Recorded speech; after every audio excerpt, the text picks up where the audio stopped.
Here we are at the Maharishi Ashram. Ooh, you can feel it.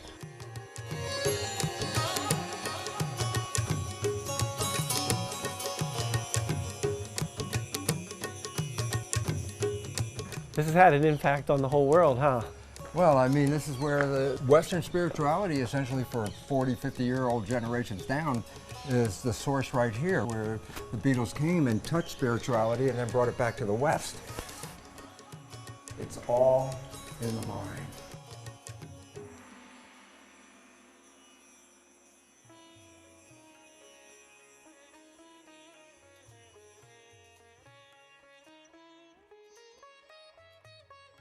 So we have some assumptions in science that are causing problems today.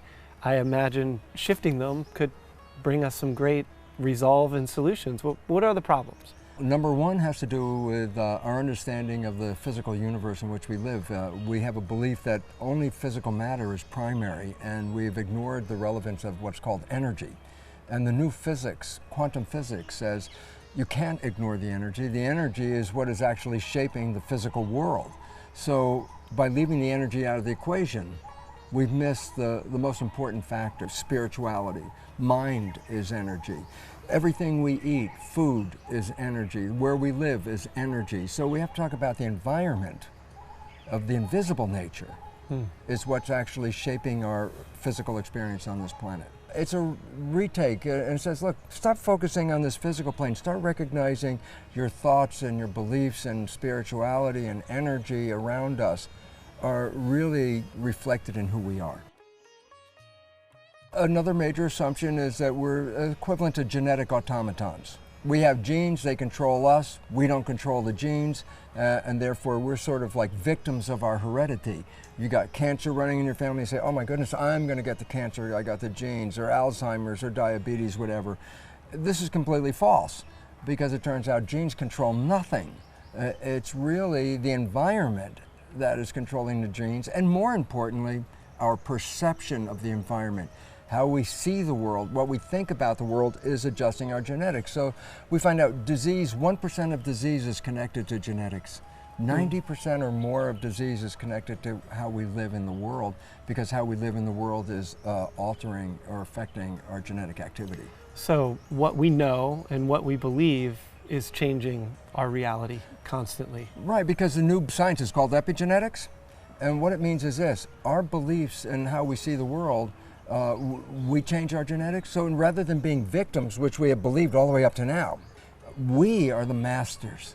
We change our genetics just by how we respond to the world. So we can change our responses, which means then we can change our genetics. So we're not victims.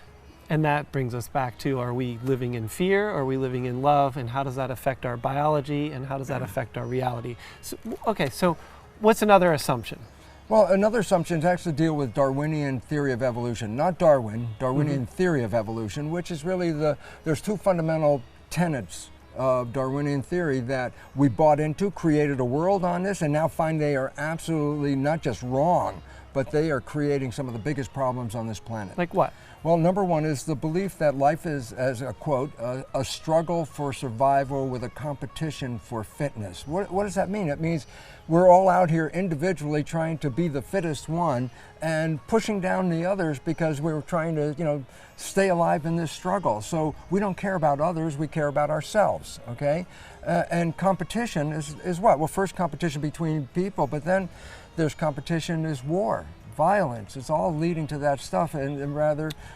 even competing against nature itself. Oh, absolutely, as if nature is something separate from us, and that, and that was always the fear that nature was going to beat us, so that we would have dominion over nature, we would control nature, and look what we've done with it. Look what our control has done. What other kinds of things in Darwinian thought are assumptions that we now know aren't correct? Part of the theory is that how evolution occurs is that random mutations, accidental mutations occur during, let's say, mating of two parents, and that the offspring have altered genetics, and that these altered genes change the character of the organism.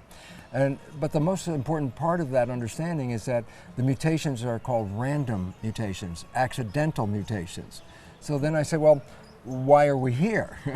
And then the answer, if you just look, you say, well, it's a whole bunch of accidents, shaking genetic dice and ending up, and here we are, the winners of the game, in that sense. But this is not true at all. Nature really cultivates which organisms are in evolution, and that's because organisms adapt to an environment. And when an organism comes into an environment, it offsets the environment at some point, throws the balance out. Every organism comes in, throws out the balance a little bit. So nature will bring a new organism in to return the balance. But inevitably, even the new organism will throw the balance out. So then nature has to bring yet another new organism. So it's like adding one and another and another. Each new organism is more powerful in controlling and keeping the balance. We were here not by an accident. We were here by nature's intent to bring harmony and balance to the universe, and are so powerful in doing that. And then realize, well, if we didn't understand that, then you realize that we lost our mission. So in other words, it's not random mutations, it's adaptive mutations, and the result of us being here is adaptations that were our conscious evolution, basically. Right. The indigenous native people of this world knew that. They saw this as a garden, and they saw themselves as gardeners. This is exactly what nature intended. We lost that mission. And yet with our powerful technology and our powerful place in the hierarchy, without that knowledge, look what we've done to the planet. We've tilted it so far off that we're facing our own extinction.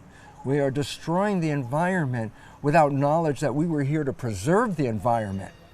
And when we destroy the environment, we destroy ourselves, because we are the environment.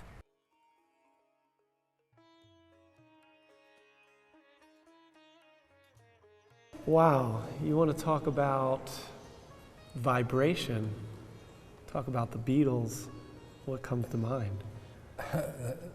All you need is love. And we really have to recognize that love is a vibration. It's not a physical thing, it's a feeling that people get. And it's a harmony. And this is what love is versus fear. Love is harmony, music, it all comes together beautifully. Fear is noise, disharmony, and a breaking of the vibrational harmony. And so really, it's like bring it back together again and bring everything back into harmony. The planet, the environment, ourselves, our community of humanity. And when it is in harmony, it is love. And so that's the message that was really brought from this center through the Beatles and given to the world. All you need is love. That's a really powerful way to tune into the field. When people are in love, other people who see or are in their vicinity feel that love. I like to imagine what the world would look like if we used and harnessed technology and the internet to amplify love, respect, and beauty between all of life. Well, it would certainly be one of the most powerful agents on the planet because of its ability to go worldwide. To go to every part of this planet at the same time. And there's something called entrainment. Entrainment is when there's something vibrating, things that vibrate at a weaker vibration will start to align with the more powerful vibration. And this is really what the point is if we broadcast enough love, even those people who are not in love will be entrained by the vibration to become in love. So we need to turn up the volume of love. That's it. That's it.